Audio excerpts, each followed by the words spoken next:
Tabon Cave is located on the western coast of Palawan, in the region of Lipuan Point, Philippines.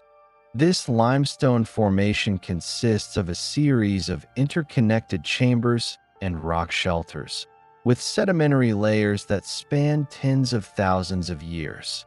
The cave is situated approximately 50 meters above the present-day sea level, overlooking the Sulu Sea, and its natural ventilation and elevated chambers created a stable environment that allowed for repeated human occupation. Excavations in the 1960s led by Dr. Robert B. Fox and a team from the National Museum of the Philippines revealed that the site had been used intermittently by prehistoric humans for tens of thousands of years.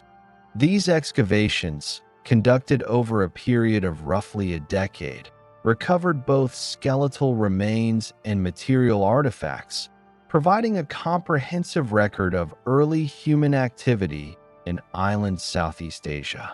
Radiocarbon dating of the sediment layers, along with uranium series dating of associated bones, indicates that humans occupied parts of the cave approximately 39,000 years ago.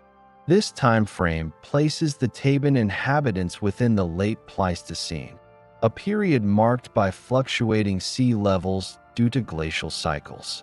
During this time, Palawan was part of the Sunda Shelf land bridge system, intermittently connecting it to what is now Borneo. Such geographical conditions would have influenced human migration, subsistence strategies, and technological innovation, situating Tabon Cave within a broader regional network of Pleistocene human occupation in Southeast Asia. The initial discoveries in the 1960s focused primarily on human skeletal remains, including the now famous Tabon Man, which consists of a skull cap, mandible fragments, and associated teeth. These remains were crucial in establishing that modern humans, Homo sapiens, had been present in the Philippines for tens of thousands of years, long before the introduction of agriculture or metallurgy. However, subsequent analysis of the site revealed that the importance of Tabon Cave extended beyond the skeletal record. Excavators recovered thousands of stone artifacts, including flake tools, scrapers, and core fragments. The earliest of these tools, found in layers corresponding to roughly 39,000 years ago, show systematic flaking patterns, indicating deliberate production rather than incidental stone breakage. These early stone tools were made primarily from chert, quartzite, and locally available andesite.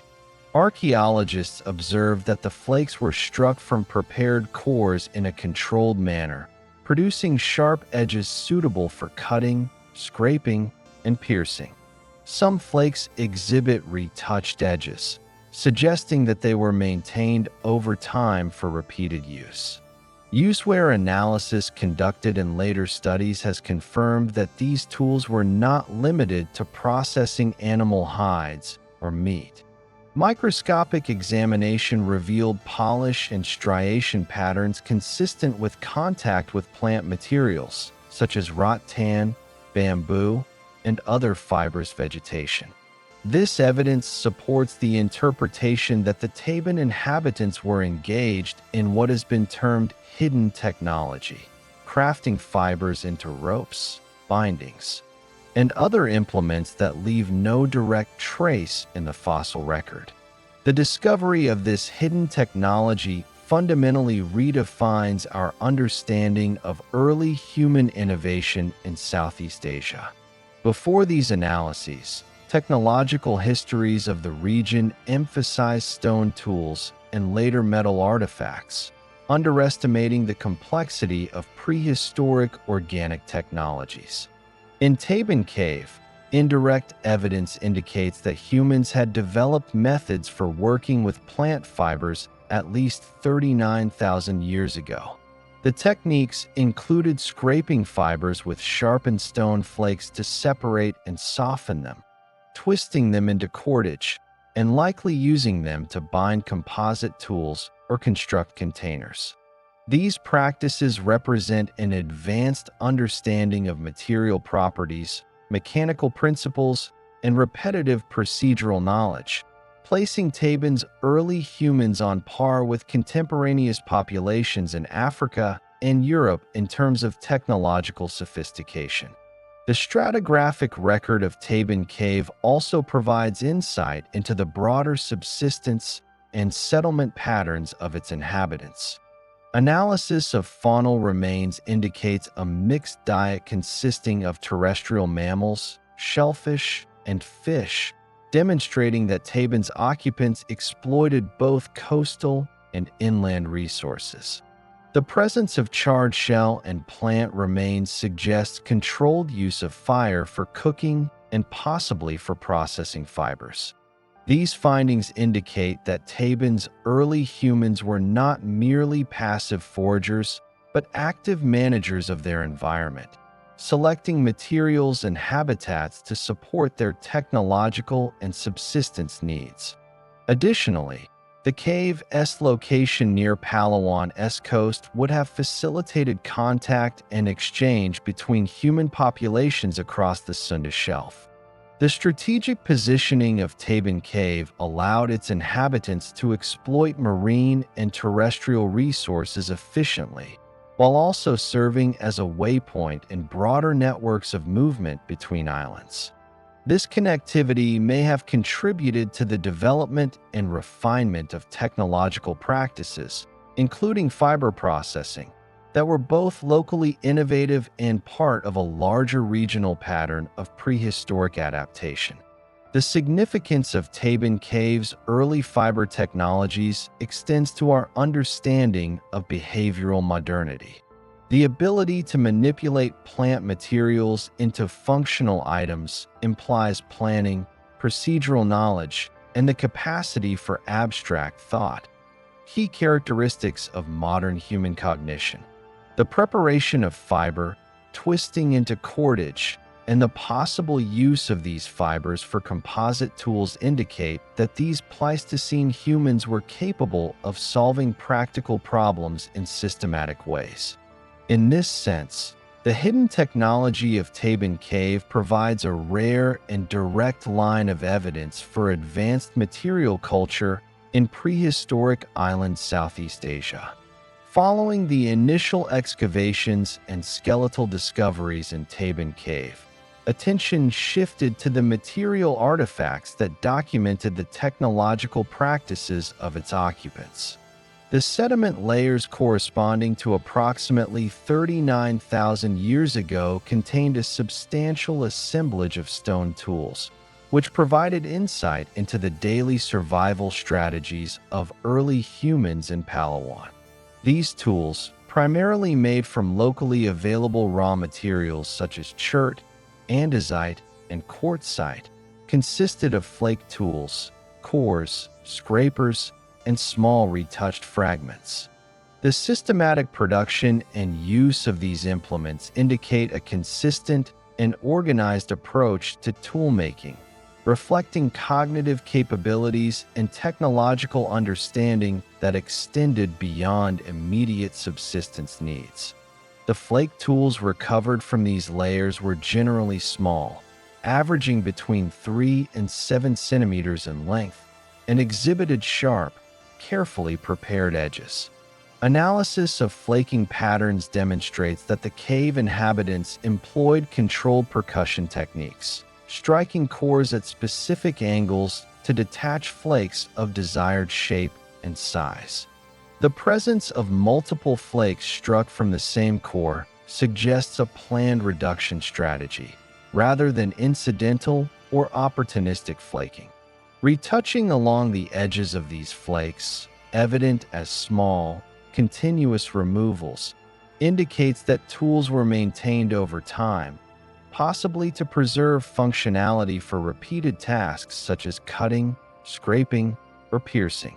The degree of retouching also suggests knowledge of the mechanical properties of the stone, including fracture patterns and edge durability. Scrapers were another prominent category in the assemblage, typically formed from larger flakes with one or more edges deliberately reshaped to create a broad, working surface. The consistent morphology of these scrapers implies a standardized approach to tool production, where functional requirements dictated the form of the artifact. Some scrapers show evidence of edge rounding, which may result from repetitive use on softer materials, whereas others retain sharp, angular edges suitable for processing tougher substances. Microscopic examination of edge surfaces, performed in later studies, revealed linear striations and polish that are consistent with contact against plant fibers, animal hides, and meat, suggesting multifunctional use. These findings support the interpretation that the Tabon inhabitants engaged in diverse subsistence activities, including food preparation, hide working for clothing or containers, and fiber processing for tool assembly or storage materials. Cores, generally larger and more irregularly shaped, were used as the source of flakes. The presence of multi-platform cores in the assemblage indicates that the inhabitants were capable of planning successive flake removals to maximize the utility of the raw material. The selection of chert and other fine-grained stones reflects an understanding of the relationship between raw material properties and desired tool characteristics. Tools made from chert, in particular, are noted for their ability to produce sharp edges that can retain functional integrity over prolonged use. The combination of core preparation, strategic flaking, and edge retouch demonstrates an early form of technological foresight and knowledge transmission, as these procedures required consistent application of learned techniques rather than ad hoc improvisation. Use-wear analysis conducted on these artifacts provides additional evidence of the technological practices of Tabon's occupants. Microscopic inspection of the flake edges revealed a pattern of linear polish and microstriations, which were absent in tools used exclusively on bone or stone. Experimental replication studies demonstrated that similar wear patterns develop when stone flakes are used to scrape, split, or thin plant fibers such as bamboo, rattan, or palm leaf material.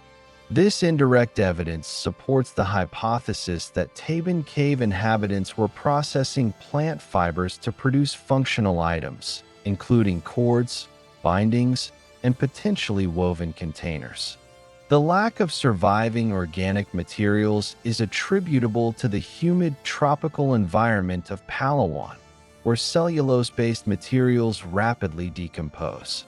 As a result, the stone tools serve as the primary proxy for understanding these otherwise invisible technologies.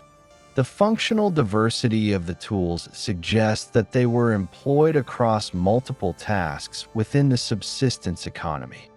Stone flakes with sharp edges could be used to cut meat or fish, scrape hides, or strip fibers from plants. Scrapers and retouched flakes were likely involved in shaping and finishing materials, while cores were maintained as a source of additional flakes for future use. The spatial distribution of artifacts within the cave's chambers indicates repeated occupation and task-specific activity areas. Concentrations of flake debris in certain zones correspond with probable work surfaces where fiber processing, food preparation, or tool maintenance occurred. The organization of space, combined with tool morphology, reflects an integrated approach to survival and resource management within a defined environmental context. The strategic location of Tabon Cave contributed to the technological behavior observed. Its proximity to both coastal and inland resources allowed the inhabitants to exploit a range of food sources, including marine shellfish, fish, terrestrial mammals, and plant materials. Faunal remains recovered from the same layers as the stone tools indicate a varied diet that necessitated diverse tool applications. The processing of both plant and animal resources required specialized techniques and the use of composite technologies, such as binding stone tools to wooden handles or creating containers from plant fibers. The archaeological record shows that these practices were not ad hoc, but systematic, reflecting knowledge transmission within the community. Cultural inference based on tool types and use where suggests the presence of a form of early division of labor. Certain tools exhibit where patterns specific to plant fiber processing, while others are associated with hide scraping or food cutting. The differentiation in tool function implies that individuals specialized in particular tasks or rotated responsibilities within the group. Such a pattern is consistent with ethnographically documented hunter-gatherer societies, where efficiency and knowledge specialization enhance survival outcomes. Although direct evidence of social organization cannot be extracted solely from the stone tool record, the technological complexity implies coordinated activity and shared knowledge regarding raw material selection, tool production, and task execution. Quantitative analysis of the stone assemblage further supports these interpretations. Excavators recorded over 3,000 stone artifacts from the 39,000-year-old layers, including approximately 1,200 flakes, 900 scrapers, and 400 cores. The remaining artifacts consist of microflakes, retouched edge fragments, and debris generated during tool maintenance. Such a substantial and well-organized collection demonstrates that the Tabon occupants engaged in sustained technological practice over extended periods. The density of artifacts, combined with stratigraphic stability, indicates that these activities were not sporadic but rather recurrent, forming part of a consistent subsistence strategy. Comparative studies of contemporaneous sites in Southeast Asia provide contextual support for these findings. Similar flake and scraper technologies have been documented at sites in Borneo, Sumatra, and Sulawesi dating to between 40,000 and 30,000 years ago. These parallels suggest a broader regional tradition of lithic technology adapted to tropical environments, in which stone tools were used not only for hunting and butchery, but also for the processing of plant materials that rarely survive archaeologically.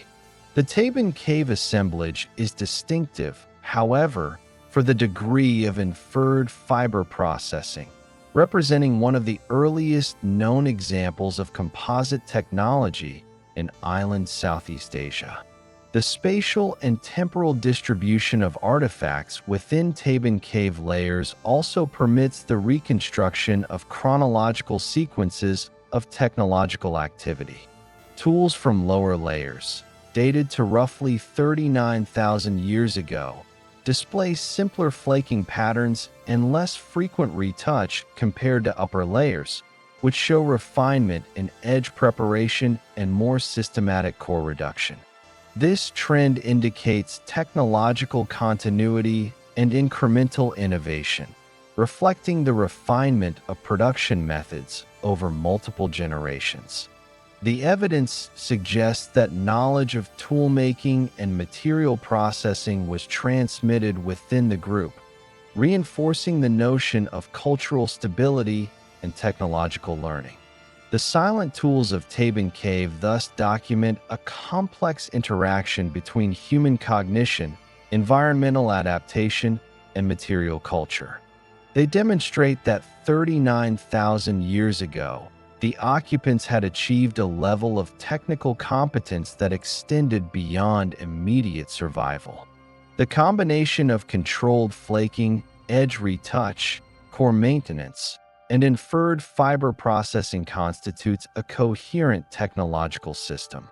This system facilitated a range of subsistence and craft activities, enabling the early humans of Tabon Cave to manipulate their environment effectively and to create functional items from both durable and perishable materials. The study of these tools provides insight into the behavioral characteristics of early modern humans in island Southeast Asia. Their production and use indicate planning depth, an understanding of material properties, and procedural knowledge necessary for sustained technological practice. In particular, the inference of fiber processing suggests a capacity for complex problem solving and the ability to manipulate organic materials systematically. Such behaviors are consistent with broader patterns of behavioral modernity documented in late Pleistocene human populations worldwide, indicating that Tabon Cave occupants were part of a global pattern of cognitive and technological development during this period. Overall, the stone tools recovered from Tabon Cave layers dated to approximately 39,000 years ago reveal a multifaceted technological system. Flakes, scrapers, and cores demonstrate deliberate production, maintenance, and reuse. Useware analysis points to specialized applications, including fiber processing, hide working, and food preparation. The systematic distribution of artifacts within the cave, along with the density and variety of tools, confirms sustained and coordinated technological activity. These silent implements, though simple in form, provide a detailed record of early human ingenuity and serve as the primary evidence for understanding the hidden technological practices that characterize the daily lives of the cave's occupants. The organization, refinement, and inferred multifunctionality of these tools established Tabon Cave as a critical site for the study of early human technology in Southeast Asia. The evidence from Tabon Cave layers corresponding to 36,000 to 33,000 years ago indicates a continuation and refinement of technological practices initiated in earlier periods. While the 39,000-year-old layers documented basic stone tool production and potential fiber processing, subsequent analysis of these slightly younger deposits reveals a more detailed understanding of early human craft in the region. The artifacts from this period include a substantial assemblage of flake tools, scrapers, small cores, and micro tools, representing a high degree of continuity in lithic production techniques. Examination of these tools shows that the inhabitants maintained systematic approaches to raw material selection, core reduction, flake detachment, and edge maintenance, reflecting both procedural knowledge and long-term planning in their technological behavior. The primary innovation inferred from these layers is the deliberate manipulation of plant fibers, indicating that the cave's occupants had established a set of techniques for producing cordage, bindings, and potentially woven materials. Microscopic useware analysis of stone flakes reveals distinctive polish and striation patterns associated with plant fiber processing. Linear and parallel striations on flake edges correspond to repeated scraping, splitting, and thinning of fibrous materials, while polish along edges indicates sustained contact with silica-rich plant tissues such as rattan and bamboo. Experimental replication of these techniques using similar raw materials and flake types produces matching wear patterns, confirming that the observed microwear is consistent with intentional fiber working. These findings demonstrate that by 36,000 to 33,000 years ago, Tabon Cave inhabitants had developed systematic methods for manipulating organic materials that would otherwise leave no trace in the archaeological record. The process of fiber production likely involved multiple sequential steps. Initial harvesting of plant material would require selecting appropriate stems or leaves based on flexibility, strength, and length. Following harvesting, the plant fibers would be scraped with sharpened stone flakes to remove outer layers, separate individual fibers, and achieve uniform thickness. Subsequent pounding, twisting, or rolling of the fibers may have produced continuous strands suitable for cordage. The resulting cords could be used to bind composite tools, fasten handles to stone implements, or construct containers for storing food and other materials. The combination of careful selection, repeated scraping, and twisting into functional strands demonstrates a comprehensive understanding of material properties and mechanical principles. The stone flakes employed in this process exhibit both macroscopic and microscopic characteristics that confirm their use in fiber processing. Retouched edges provide sharp, durable surfaces suitable for scraping, while edge rounding indicates repeated contact with flexible plant materials. Some flakes also display microchipping consistent with high-pressure scraping actions, suggesting that early humans applied controlled force to achieve the desired outcome. The variety of tool forms, including small flake tools with specific edge orientations, reflects functional specialization within the technological system. Tools intended for fiber processing are distinguishable from those used primarily for cutting meat or scraping hides, indicating task-specific design and the application of learned techniques. Laboratory analyses of residue on these tools have occasionally recovered traces of silica and plant tissue remnants, providing direct evidence of contact with fibrous materials. Although organic preservation in tropical environments is limited, these residual traces reinforce the inference that the Tabon Cave inhabitants engaged in systematic fiber manipulation.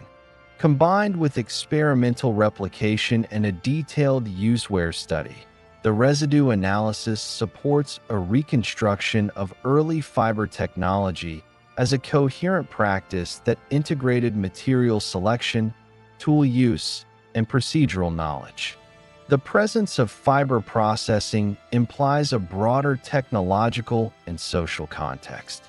The production of cordage and bindings would have enabled the assembly of composite tools, such as stone points attached to wooden shafts, providing functional advantages in hunting, food processing, or woodworking. Additionally, cordage could have been used in the construction of storage containers or traps, demonstrating the integration of fiber technology into daily subsistence and resource management. The procedural knowledge required to produce functional cordage suggests intergenerational transmission of skills, with younger members of the community learning methods from experienced practitioners. This transfer of knowledge indicates a structured approach to craft and technology that extended beyond immediate survival needs. Archaeological context further supports these interpretations. The spatial distribution of stone artifacts in these layers indicates activity zones within the cave, suggesting areas designated for specific tasks. Concentrations of flake debris, retouched tools, and microchippings correspond with locations interpreted as work surfaces for fiber processing. These zones may have included specialized benches or areas cleared of debris for repeated use, reflecting organization within the cave environment. Such spatial organization implies a deliberate arrangement of activities, consistent with technological planning and coordinated labor. The broader environment of Palawan during this period provided access to diverse plant resources suitable for fiber production. Bamboo, rattan, and various palm species were available within walking distance of the cave, providing raw material for cordage and other implements. Environmental reconstructions based on pollen analysis and faunal remains indicate that the area surrounding Tabon Cave consisted of coastal rainforest and mangrove ecosystems, offering both plant and animal resources. The inhabitants' ability to exploit these resources efficiently required an understanding of seasonal availability, material properties, and spatial distribution, all of which contributed to the development of specialized fiber processing techniques. Comparative studies indicate that this type of plant fiber technology was rare but not unique globally at the time. In other regions, evidence of cordage, nets, and fiber-based implements appears in sites in Africa, Europe, and Southeast Asia, though preservation is often limited. The Tabon Cave assemblage is notable for the indirect preservation of fiber technology through tool useware, allowing a detailed reconstruction of techniques that would otherwise remain invisible. This places the Tabon inhabitants among the earliest known humans to systematically manipulate plant fibers for functional purposes, representing an independent technological development within island Southeast Asia. The technological sequence inferred from these layers also demonstrates continuity and refinement over time. Tools from earlier layers, dated to approximately 39,000 years ago, display initial evidence of fiber processing, whereas tools in the 36,000 to 33,000-year-old layers exhibit more precise edge preparation and repeated use consistent with standardized techniques. This pattern indicates cumulative technological knowledge, where skills were maintained and refined across generations. Such continuity supports the interpretation of Tabon Cave as a center of sustained technological practice rather than occasional or opportunistic activity. Quantitative analysis of the 36,000 to 33,000-year-old assemblage shows a high frequency of small flake tools suitable for fiber processing. Of the approximately 2,500 artifacts recovered from these layers, roughly 1,400 were flakes, 600 were scrapers, and 200 were cores, with the remainder consisting of microchippings and edge fragments. The density and organization of these artifacts indicate consistent, repeated use of the site for technological activities. The predominance of flake tools suitable for scraping fibers supports the interpretation that fiber production was a primary technological focus during this period. The integration of fiber technology into broader subsistence strategies is further evidenced by associated faunal remains and other materials. The occupants of Tabon Cave exploited both marine and terrestrial resources, requiring versatile tools and adaptive technologies. Composite tool construction, facilitated by cordage, would have enabled more efficient hunting, processing, and food storage. The combination of stone tool production, fiber processing, and strategic resource exploitation demonstrates a sophisticated technological system that combined knowledge of materials, mechanics, and environmental conditions. The analysis of artifacts from Tabon Cave layers dated between 36,000 and 33,000 years ago provides a detailed perspective on the daily technological and subsistence activities of its inhabitants.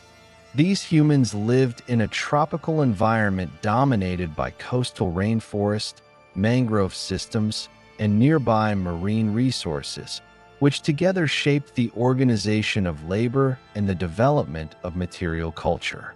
The technological practices inferred from stone tools and useware analysis, particularly those associated with fiber processing, indicate that these early humans engaged in specialized tasks requiring consistent procedures and repeated application of learned techniques. These practices can be examined in terms of the collection and preparation of raw materials, the production of cordage, and the functional use of these fibers in subsistence and craft activities. Plant fibers such as rattan, bamboo, and palm leaves were abundant in the surrounding environment. The selection of specific plant species for fiber processing demonstrates an understanding of mechanical properties, including flexibility, tensile strength, and workability. Rattan and bamboo, for example, provide long, continuous fibers that are both strong and pliable, suitable for binding tools or constructing simple containers. The process began with the careful harvesting of these materials. Selection criteria included appropriate thickness, minimal damage, and proximity to the cave to reduce the energy expenditure required for transport. These considerations indicate not only environmental knowledge but also planning and resource acquisition, a fundamental component of technological organization. Once collected, the plant materials were prepared for use. Sharpened stone flakes were applied to scrape outer layers, separate fibers, and achieve a consistent thickness, resulting in strands suitable for twisting or weaving.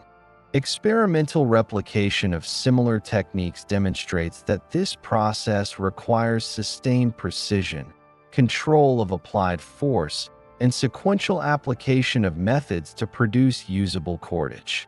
The microscopic wear patterns on Tabon Cave tools correspond to this repeated fiber manipulation. Polishing and linear striations align with controlled scraping, while edge rounding indicates continued use.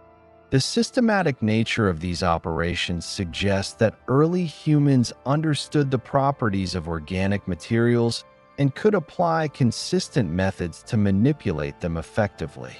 Following preparation, fibers were twisted or combined to form functional cordage. This step required fine motor skills and procedural knowledge to achieve consistent diameter, strength, and continuity. The resulting cordage could then be applied in various contexts. One of the primary uses would have been in composite tool construction, such as binding stone points to wooden shafts to create spears or harpoons. This technology enhanced the efficiency and durability of hunting implements.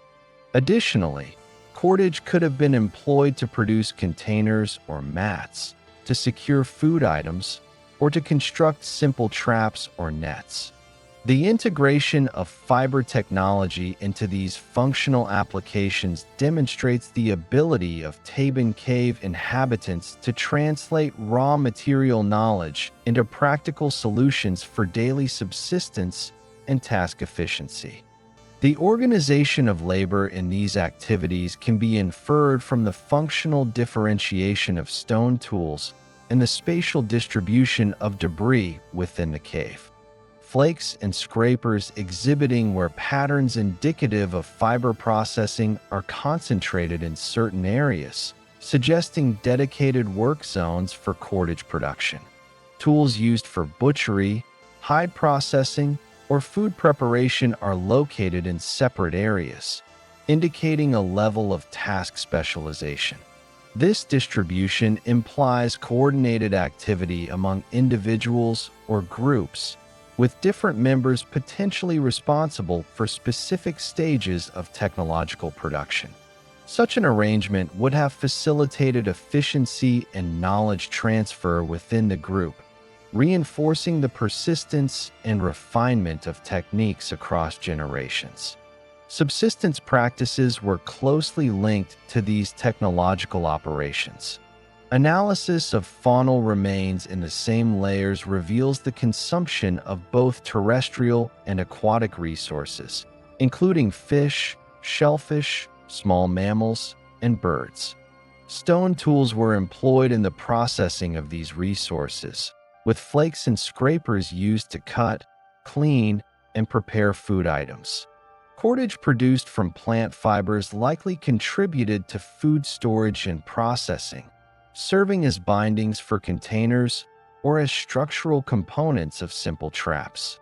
The integration of fiber technology with hunting and gathering strategies reflects a comprehensive understanding of resource management and the ability to coordinate multiple technological operations to support survival.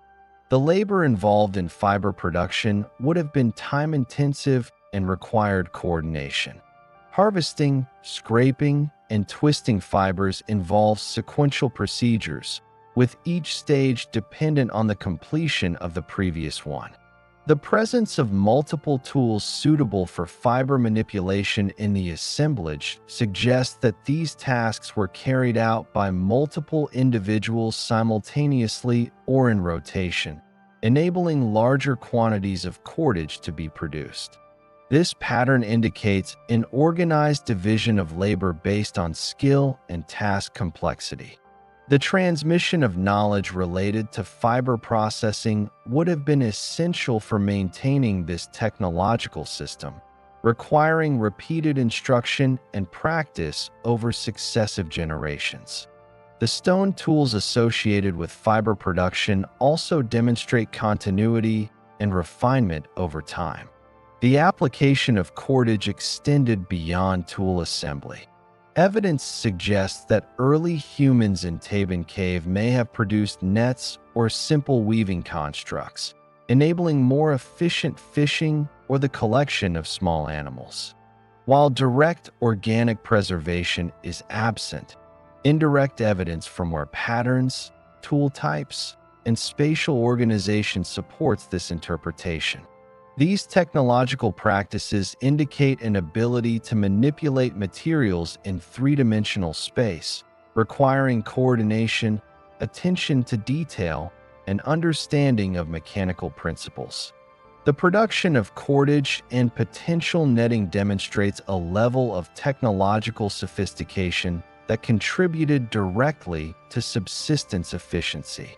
Environmental adaptation also played a role in labor organization and technological practice. The coastal rainforest and mangrove ecosystems surrounding Tabon Cave provided a diversity of resources, including materials for cordage, food sources, and shelter construction. The strategic selection of site location, resource procurement, and technological production reflects a comprehensive adaptation to the environment. The inhabitants of Tabon Cave were capable of exploiting both immediate and slightly more distant resources, applying planning and procedural knowledge to optimize labor and maintain a consistent technological repertoire. Comparative analyses indicate that the fiber processing techniques observed in Tabon Cave align with contemporaneous practices in other parts of island Southeast Asia and the wider region. Similar use-wear patterns and procedural approaches are evident in sites in Borneo, Sulawesi, and other Sunda shelf locations dating from 40,000 to 30,000 years ago. This correspondence suggests that the Tabon inhabitants participated in broader technological trends, while also exhibiting independent innovation within their local environment. The specialized production of cordage represents a regional adaptation to the combination of available raw materials, subsistence requirements, and environmental conditions unique to Palawan. The persistence of these technological practices over thousands of years highlights their importance within daily life. Cordage production, tool maintenance, and associated labor were not incidental activities, but core components of survival strategy. The concentration of tools and flakes in defined areas of the cave indicates repeated practice and dedicated effort, suggesting that these tasks were integrated into routine schedules and maintained across generations. The technological system observed at Tabon Cave represents a complex interaction between human cognition, environmental knowledge, and procedural skill. Quantitative analysis of artifacts further supports the interpretation of organized labor and specialization. Layers corresponding to 36,000 to 33,000 years ago yielded over 2,500 artifacts, with a significant proportion of flake tools and scrapers suitable for fiber processing. The relative abundance of these tools, combined with the presence of cores and microflake debris, indicates systematic production and maintenance of tools. The density and distribution of artifacts, together with used wear and residue analysis, provide evidence for sustained technological practice and the organization of labor around material production. The Tabon Cave occupation must be understood within the broader paleo-environmental and geographic context of late Pleistocene Southeast Asia. During the period between 39,000 and 33,000 years ago, the region experienced significant climatic fluctuations associated with glacial-interglacial cycles. Sea levels were lower by approximately 50 to 80 meters compared to the present day, exposing land bridges that connected what are now separate islands. Palawan was intermittently linked to Borneo via a continuous landmass known as the Sunda Shelf, which provided pathways for human migration, faunal dispersal, and the transmission of technological knowledge.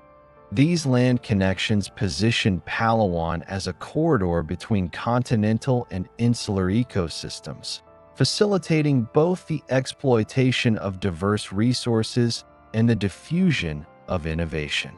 The landscape surrounding Tabon Cave during this period consisted of a combination of coastal plains, mangrove-lined estuaries, lowland tropical rainforest, and limestone karst formations. The elevated cave chambers were protected from seasonal flooding and allowed sustained occupation in an environment rich in food resources. Archaeobotanical and faunal evidence indicate that inhabitants exploited a range of terrestrial and aquatic species. Terrestrial mammals included small to medium-sized animals, while marine resources encompassed mollusks, crustaceans, and reef-associated fish. The proximity of the cave to both forest and coast permitted a mixed subsistence strategy, integrating hunting, gathering, and foraging activities with specialized technological practices such as cordage production and composite tool construction. The technological evidence from Tabon Cave suggests that its occupants participated in broader patterns of innovation across the region. The use of stone flakes for both butchery and fiber processing aligns with lithic traditions documented at contemporary sites in Borneo, Sulawesi, and other parts of the Sunda Shelf. The creation of cordage, inferred through microscopic use-wear analysis, indicates an understanding of materials that was both locally adapted and part of a more extensive technological repertoire circulating across connected landscapes. The combination of lithic and organic technologies highlights the integration of multiple skill sets necessary for survival in a variable environment and reflects cognitive capabilities consistent with behavioral modernity. Land bridges connecting Palawan to Borneo would have influenced both human movement and resource distribution. Migration routes across these temporary connections facilitated the exchange of ideas and materials between groups, allowing innovations to spread over large areas. This connectivity may account for the presence of similar lithic techniques and fiber processing strategies across multiple sites within island Southeast Asia. In this context, the hidden technology of Tabon Cave represents not an isolated occurrence, but a node within a broader network of prehistoric technological development. The movement of people across land bridges also exposed Tabon inhabitants to diverse ecological zones, reinforcing the need for versatile tools and adaptive practices capable of supporting survival in multiple habitats. Subsistence strategies were shaped by the interplay between terrestrial and marine resources. Analysis of faunal remains demonstrates targeted exploitation of species that provided high nutritional value and could be processed using available tools. Marine mollusks and fish were collected and consumed alongside terrestrial mammals, birds, and plant materials. The production of cordage enabled more efficient handling of these resources, supporting composite tools, containers, and possibly simple trapping or netting mechanisms. The technological sophistication implied by these practices indicates that the inhabitants of Tabon Cave were capable of planning, executing, and maintaining complex workflows within their subsistence economy. The karst environment itself influenced technological practices and site organization. Limestone formations within and around Tabon Cave provided raw materials for tool production and natural shelters for processing plant fibers and food resources. Artifact concentrations within the cave indicate that different chambers or areas were designated for specific activities, such as cordage preparation, tool maintenance, and food processing. This spatial arrangement reflects a structured approach to labor, suggesting that activity zones were consciously established to optimize efficiency, reduce contamination of work areas, and maintain access to critical resources. Such an organization indicates planning depth and procedural understanding within the group. The presence of land bridges and exposed coastal plains also had implications for mobility and settlement patterns.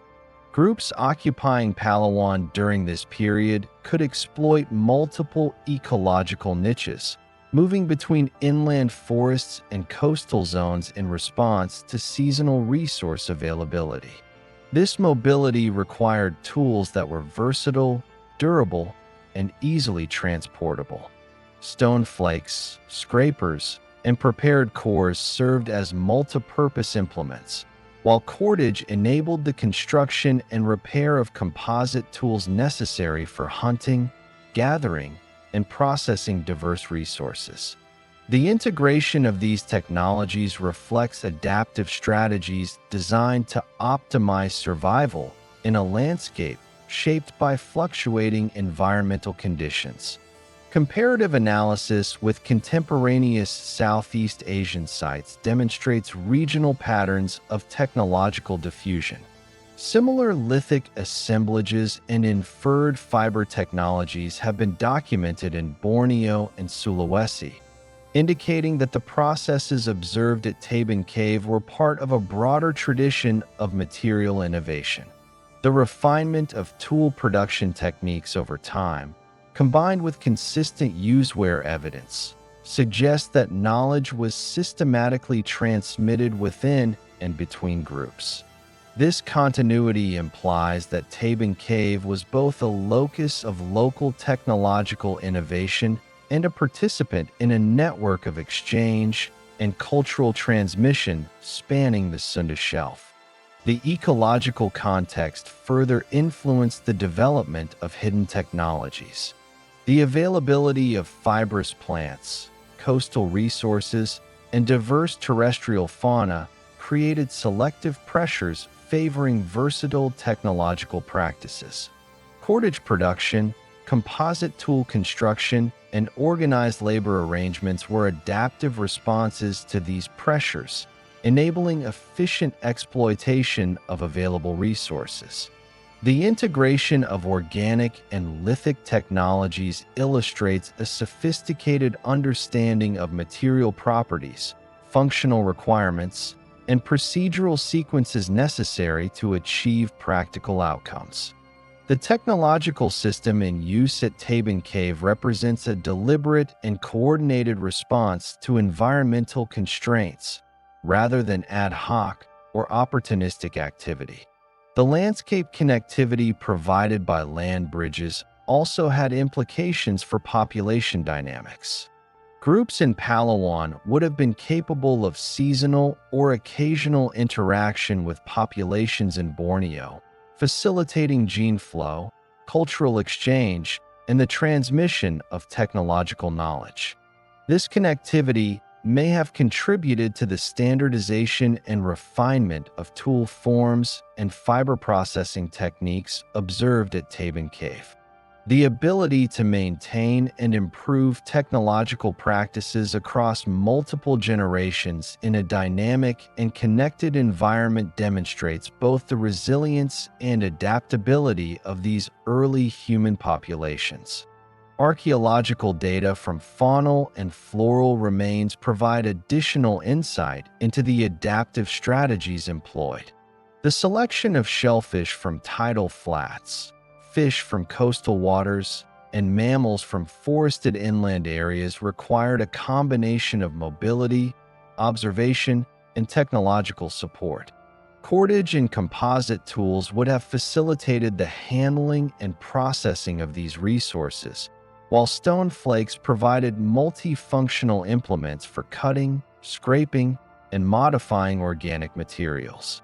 The combined evidence highlights a coherent and integrated system in which technology, subsistence, and environmental knowledge intersect to support human survival. Settlement patterns and artifact distribution within the cave reflect strategic responses to environmental conditions. Lower chambers were likely preferred for long-term occupation due to shelter from wind, rain, and seasonal flooding. Higher chambers may have served as specialized workspaces, particularly for tasks requiring repeated manipulation of plant fibers or maintenance of sharp stone edges. The stratigraphic record shows sustained deposition of artifacts over thousands of years, indicating repeated use of the site, planning for future occupation, and maintenance of technological continuity. This long-term persistence supports the interpretation of Tabon Cave as a critical center of prehistoric human adaptation and innovation in the region. The combination of geographic connectivity, environmental diversity, and technological sophistication positions Tabon Cave within the broader framework of late Pleistocene human activity in Southeast Asia. The cave's inhabitants were not isolated, but part of a network of populations capable of sharing knowledge, adapting to varied ecological niches, and maintaining advanced technological practices. The evidence from lithic artifacts, use-wear analysis, and spatial organization demonstrates the integration of stone and organic technologies into a coherent survival strategy. The patterns observed suggest both local innovation and participation in wider regional trends, illustrating the adaptive complexity of human behavior in island Southeast Asia during the late Pleistocene. Quantitative assessment of artifacts from the 36,000 to 33,000-year-old layers indicates over 2,500 stone tools, including flakes, scrapers, and cores suitable for fiber processing, tool maintenance, and subsistence activities. The density of artifacts, coupled with evidence for repeated use and repair, indicates sustained technological engagement.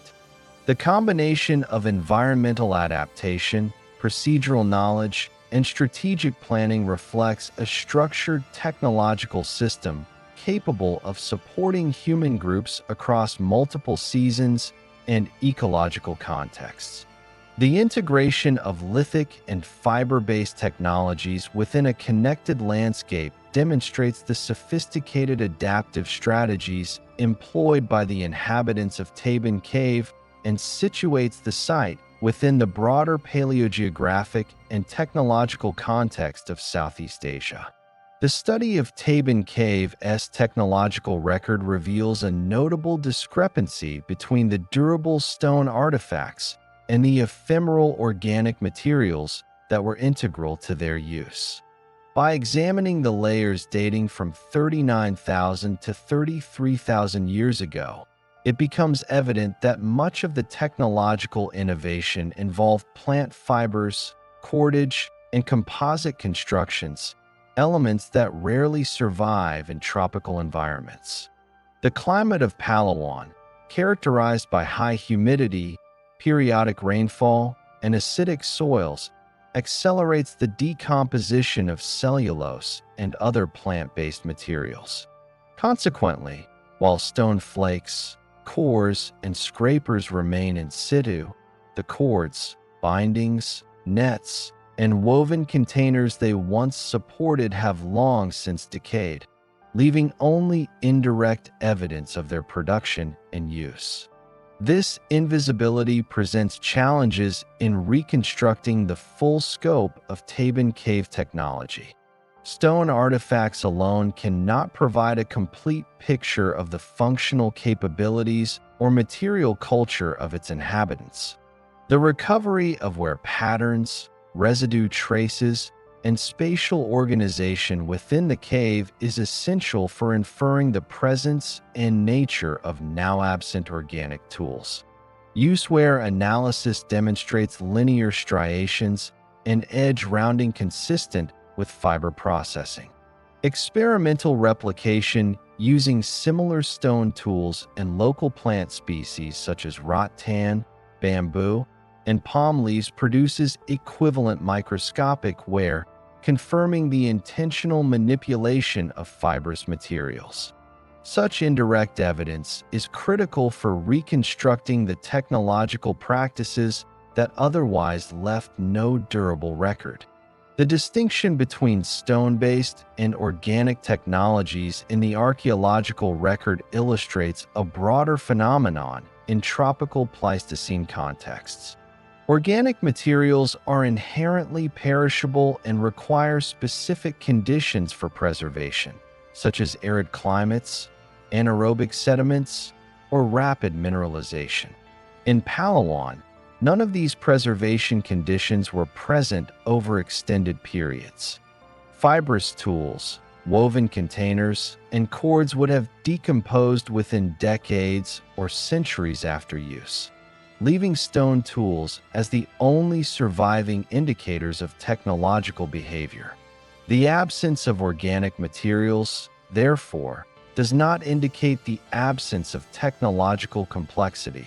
Rather, it highlights the importance of analytical methods capable of detecting invisible evidence through secondary indicators.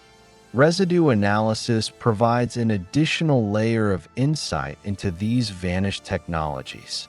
Microscopic examination of flake edges occasionally identifies silica-rich plant remains, starch grains, or other microresidues. These traces confirm direct contact with fibrous materials and allow inferences regarding the types of plants utilized, the intensity of processing, and the possible applications of cordage. The spatial distribution of artifacts with residue evidence often correlates with concentrations of flake debris and scrapers, suggesting designated activity zones for fiber manipulation. This pattern indicates that early humans at Tabon Cave organized their workspace to accommodate tasks that required repeated and careful handling of perishable materials. The technological implications of these vanished fibers are substantial. Cordage and bindings would have enabled composite tools, including stone-tipped spears, harpoons, and cutting implements with attached wooden or bone handles. Such tools extend the functional capacity of simple lithics, permitting more efficient hunting, processing, and environmental manipulation. Fiber-based technology also facilitated the construction of containers, mats, or simple storage solutions for food and other materials, improving the ability of occupants to transport and manage resources. Although these items have left no direct physical trace, their inferred presence is supported by a combination of stone tool wear, residue analysis, and ethnographic analogs from contemporary tropical societies. Experimental replication demonstrates the procedural complexity inherent in fiber production. The preparation of rattan, bamboo, or palm leaves for cordage involves sequential steps: selection of raw material, scraping to remove outer layers, separation into individual strands, and twisting or rolling to produce a continuous cord. Each step requires control of force, attention to material properties, and consistent application of technique to produce a functional end product. The corresponding wear patterns on Tabon Cave tools indicate repeated and methodical use, confirming that these practices were systematic and not opportunistic. The invisible legacy of fiber technology, therefore, is recoverable through indirect yet reliable archaeological indicators. The decay of organic materials also affects interpretations of labor organization. Inference of the division of tasks relies on the identification of specialized tools and activity zones within the cave. Scrapers and flakes used for fiber processing are spatially distinct from tools employed in butchery or hide working, suggesting task specialization. The absence of the actual cords or woven items necessitates reliance on these proxies to reconstruct the roles and responsibilities of individual occupants. The sustained production of cordage over thousands of years implies not only skill acquisition, but also intergenerational transmission of knowledge, reflecting structured learning and a stable social framework capable of maintaining technological continuity. The disappearance of fibers further complicates the understanding of technological innovation. Stone tool forms provide evidence of planned flake production, retouch, and multifunctional use. Yet the full functional potential of these tools is obscured without the organic components they supported. For instance, a retouched flake may have been effective for scraping plant fibers, but its use in composite tools or cordage production remains hidden in the absence of the binding materials. Similarly, containers, mats, and nets that would have extended subsistence efficiency are now invisible, leaving gaps in the reconstruction of daily life and survival strategies. Recognizing these limitations is essential for accurate interpretation of technological sophistication. The invisible legacy also reflects environmental constraints on material preservation. Palawan's high humidity accelerates microbial activity and decomposition of organic matter. Limestone cave sediments, while providing a stable stratigraphic record for stone artifacts, do not prevent chemical degradation of cellulose. Organic residues embedded in sediments often survive only in trace form, if at all, requiring meticulous sampling and advanced microscopic analysis for detection. The contrast between well-preserved lithics and perished organic materials underscores the importance of integrating multiple lines of evidence: use-wear, residue analysis, spatial distribution, and experimental replication to reconstruct prehistoric technologies comprehensively. Despite the absence of the materials themselves, the functional implications of vanished fibers are observable in the archaeological record. The production of cordage implies a capacity for planning, manipulation of three-dimensional structures, and understanding of tensile properties. Such skills would have allowed for more complex tool assemblies, improved resource management, and greater mobility. Evidence from stone tools, contextualized within environmental and faunal data, demonstrates that Tabon Cave inhabitants engaged in sophisticated technological practices, including the production of materials that did not survive millennia, but were critical to survival and daily life. The persistence of these practices over thousands of years also indicates the durability of technological knowledge. Stratigraphic sequences show continuity in tool forms and wear patterns across layers, reflecting sustained and repeated application of methods for fiber processing. This continuity suggests that, despite the invisibility of organic materials, the technological system was stable and transmissible. Younger generations learned the sequences of harvesting, scraping, twisting, and applying fibers, maintaining the procedural integrity of these techniques. The invisible legacy, therefore, encompasses both the lost artifacts themselves and the durable cognitive and procedural knowledge that guided their production. The invisibility of fiber technology also has implications for interpreting cultural and social development. While organic materials are absent, the complexity of the technological system inferred from lithic proxies indicates cognitive capabilities associated with planning, problem-solving, and intergenerational teaching. Tasks such as cordage production and composite tool assembly required multi-step procedures and coordination among group members, suggesting structured learning environments and the division of labor. Although the physical evidence of fibers has vanished, the behavioral patterns necessary to create and utilize them are documented through surviving stone artifacts and their use-wear characteristics. Finally, understanding the invisible legacy emphasizes the methodological requirements for reconstructing prehistoric technologies in tropical environments.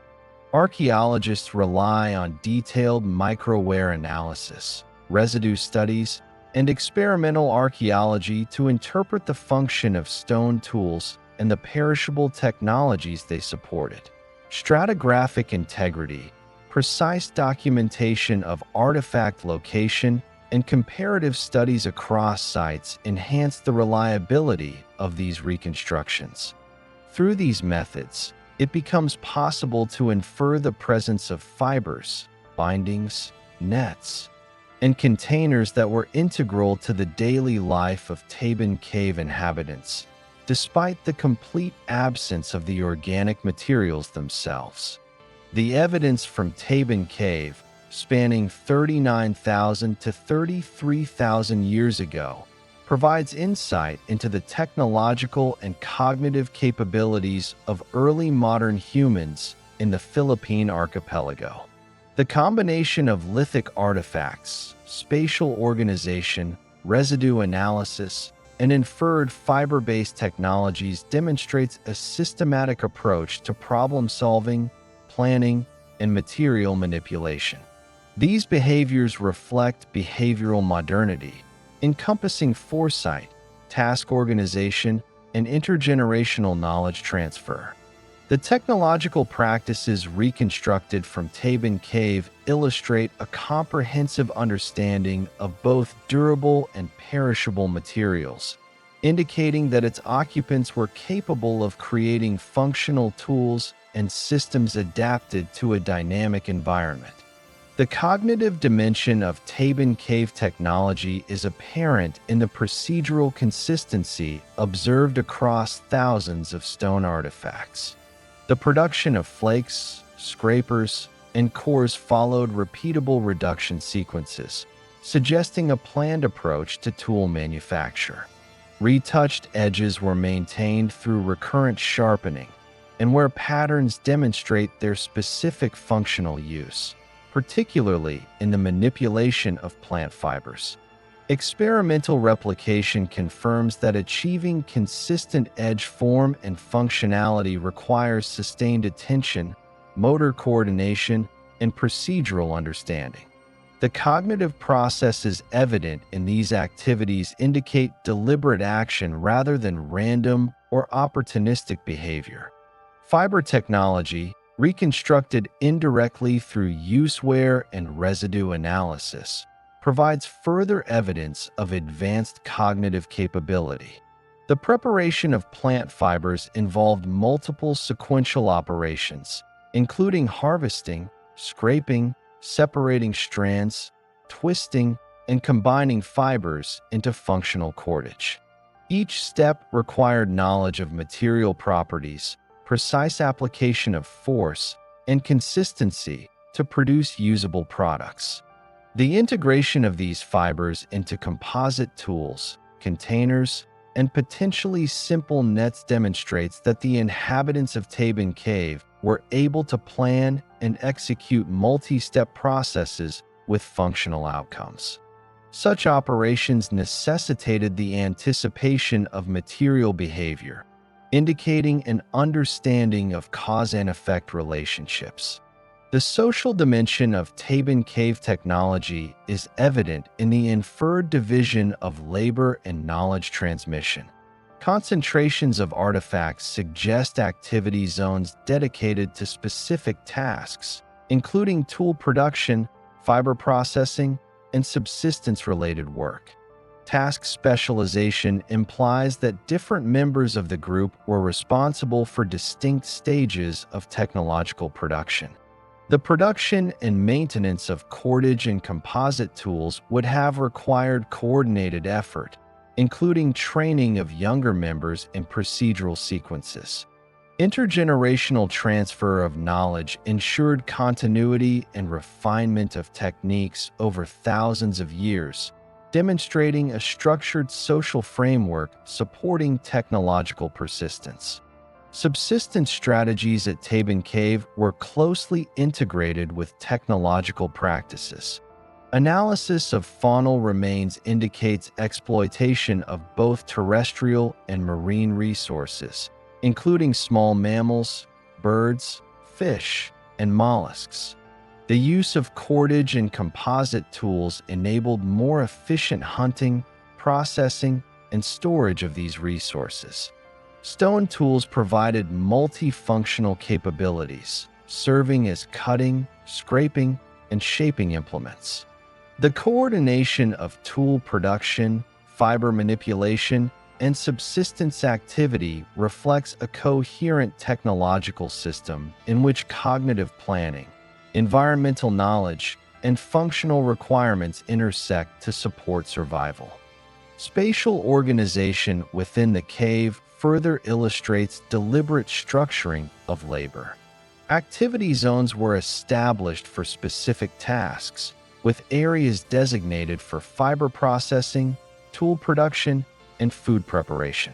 Artifact concentrations, microchipping patterns, and residue evidence indicate repeated use of these zones for their intended functions. The structured arrangement of workspace, combined with the persistence of technological practices across layers, supports the inference that the group maintained consistent routines, procedural standards, and functional organization. This spatial structuring reflects both planning and understanding of workflow efficiency.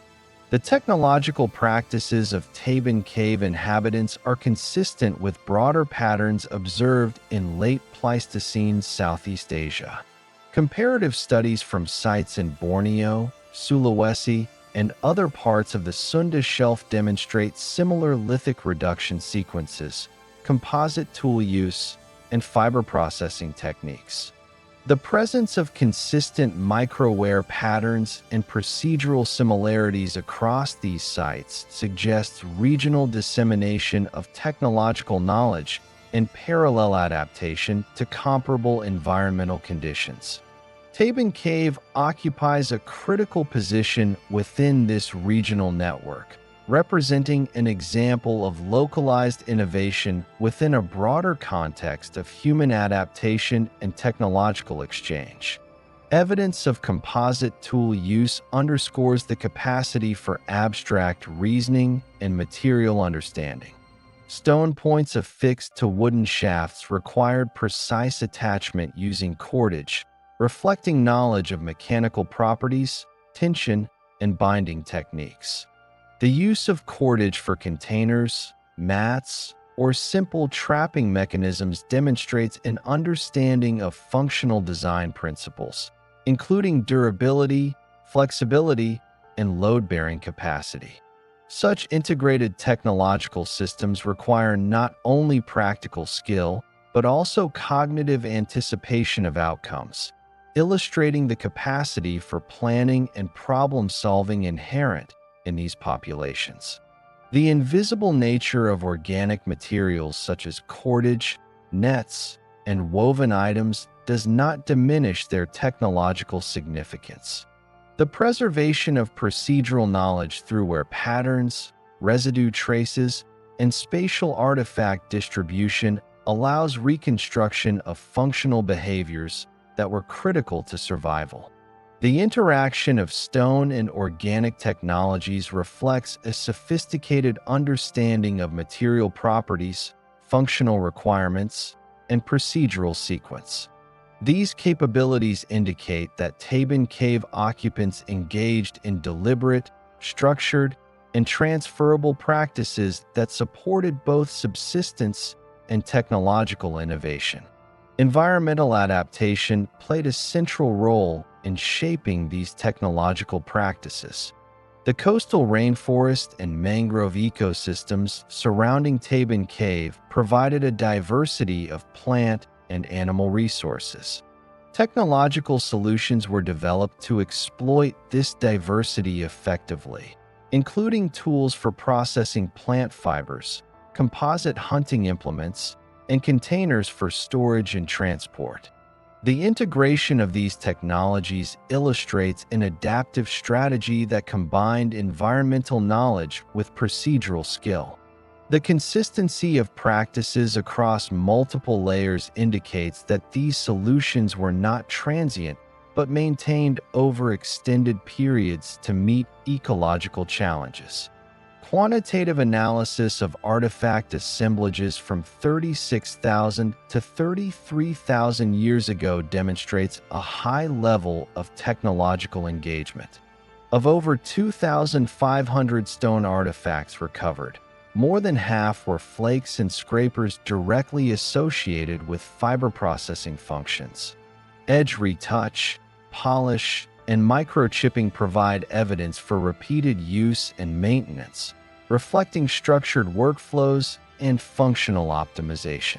The density of artifacts and spatial patterning within the cave further supports the conclusion that technological activities were systematically organized, maintained, and transmitted across generations, forming the backbone of the group's daily life and survival strategy. The cognitive and procedural knowledge evident at Tabon Cave also has implications for understanding early human social structures.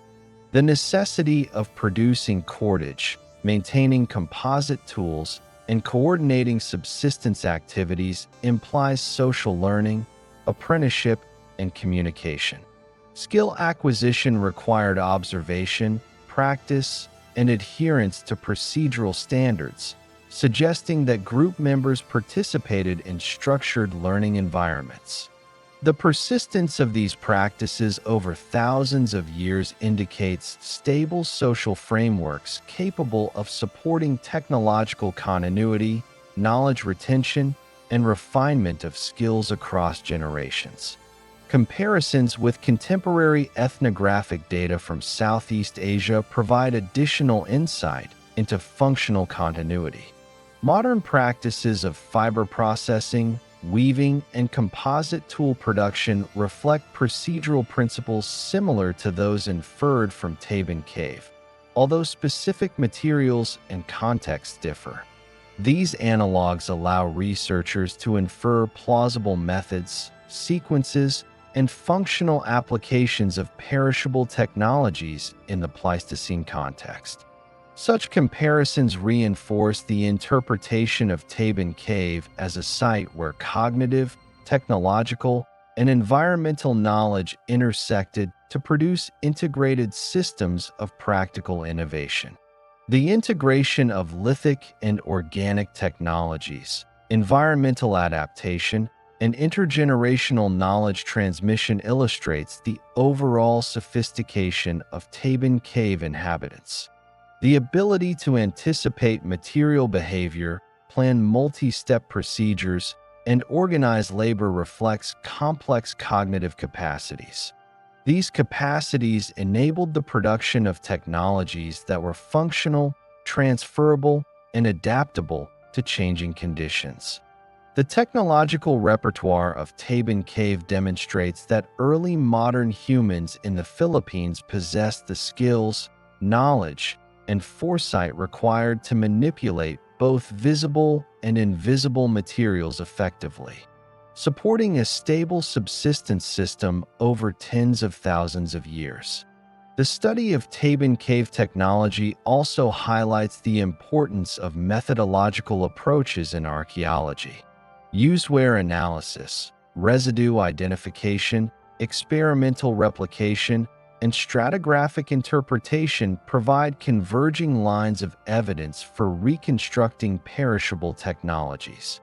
These methods allow the recovery of procedural knowledge and functional behaviors that are not immediately apparent from durable artifacts alone. By integrating multiple analytical perspectives, researchers can reconstruct the technological, cognitive, and social dimensions of early human life with a high degree of confidence. The evidence from Tabon Cave positions its inhabitants within the broader narrative of human technological evolution in Southeast Asia. Their practices reflect behavioral modernity, including foresight, procedural knowledge, environmental adaptation, and intergenerational learning. The combination of lithic and fiber-based technologies demonstrates versatility, innovation, and planning. Spatial organization, task specialization, and continuity of practice indicate stable social structures capable of maintaining complex technological systems. The systematic integration of tools, materials, and ecological knowledge provides a comprehensive view of prehistoric life that extends beyond the immediate survival tasks, reflecting a coherent technological and cognitive framework.